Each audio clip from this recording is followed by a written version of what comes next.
Welcome to Astrocartography with Julie G. I'm your host, Julie G. Rashad. Today, I want to talk with you about why have things felt so hard for the past couple of years. So you want to look in your chart to where Saturn is ruling, which house it's ruling in your chart, because Saturn is all about delays, challenges, obstacles, things slowing down. And so the hard part of Saturn is that things are slower. The good side of Saturn is that it helps you with focus and discipline, commitment. So those are the positive aspects of Saturn. But Saturn in general feels like hard work. It feels like things being slow. And since 2023, so 2023 to 2025, Saturn has been in the sign of Pisces. So you want to look in your chart, in your birth chart, to see which house Pisces is ruling, because that's likely where you have felt the most challenge for these past couple of years. And so I'm going to pull up my chart here to show you an example.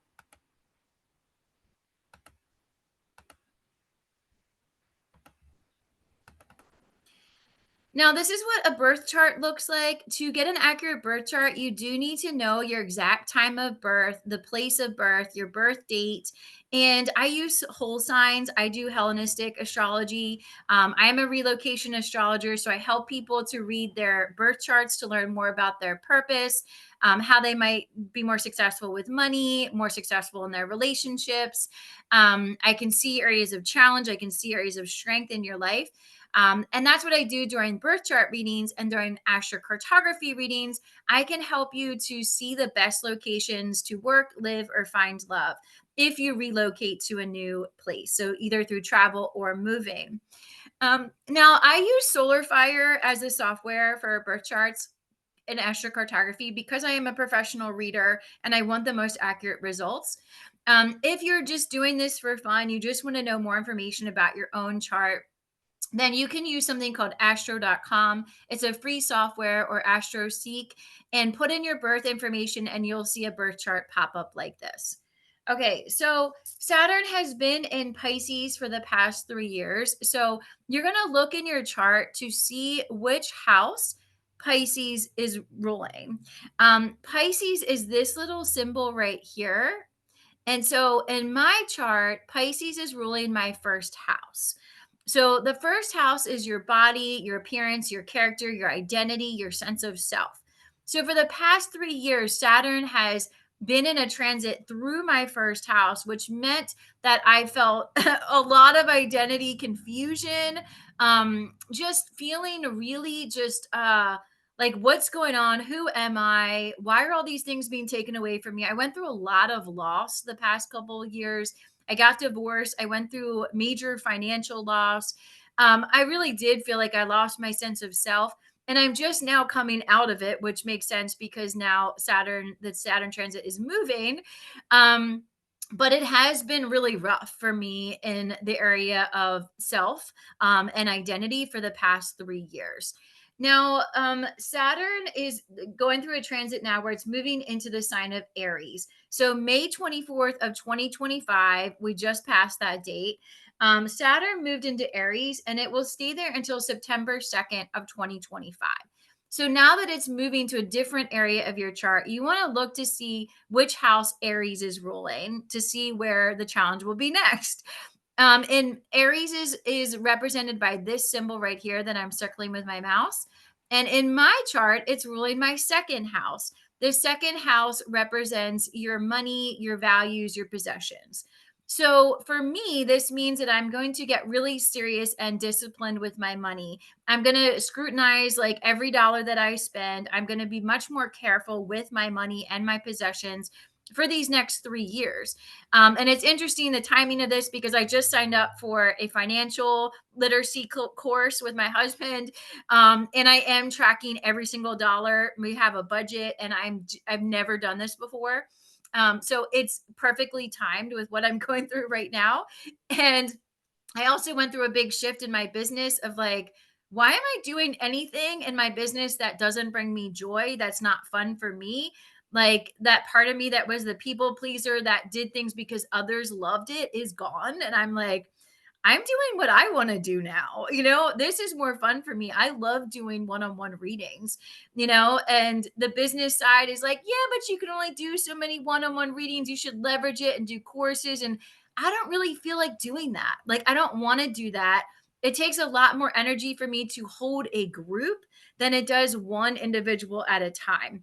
And I also love meeting new people. So for me, it makes sense to do one offs because it's fun to meet new people. And I love that I know nothing about them before I do their readings because it's just more fun to discover them and for them to say, like, wow, like that was so spot on. I feel so much better. I feel so much lighter. It's really rewarding work. So that's what I'm moving into now. That's what I'm doing. And I'm dropping anything else that doesn't feel good to me because I don't want to do it. And so for you, you want to look to see where this symbol is in your chart.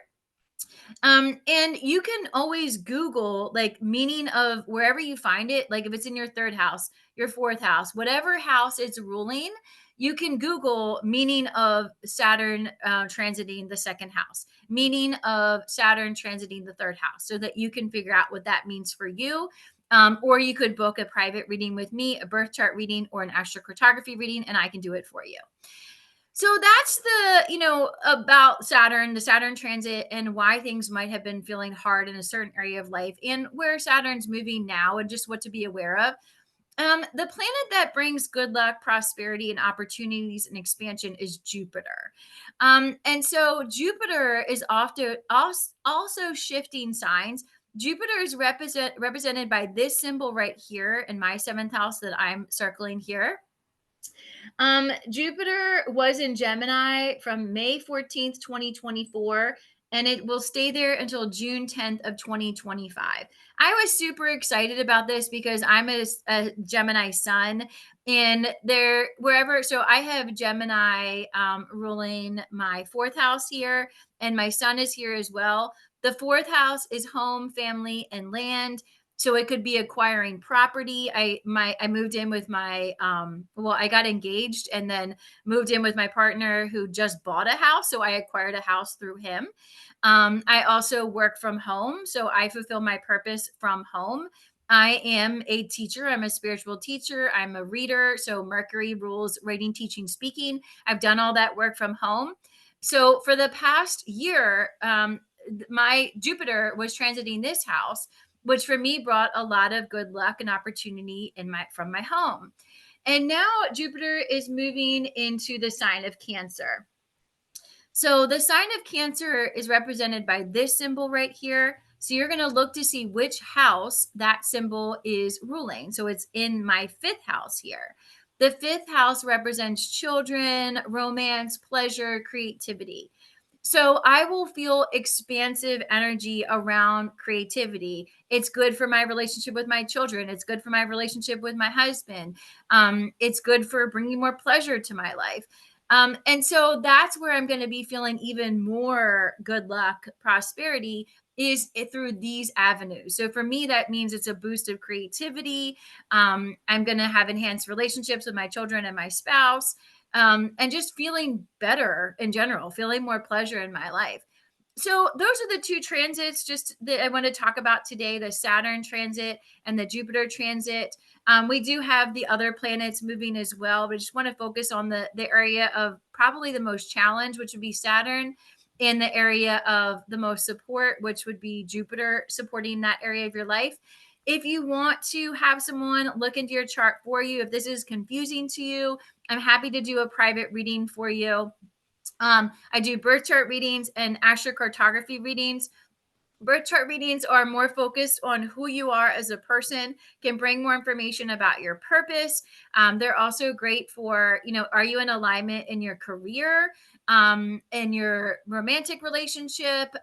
If you want to attract a romantic relationship, what can you learn about that from your chart? And then the astrocartography reading combines the birth chart reading and the astrocartography map, which shows you the best places to go to experience more of what you want to experience this time in your life. So I can do both together in a 90-minute session, or I could just focus on your birth chart in a 60-minute session.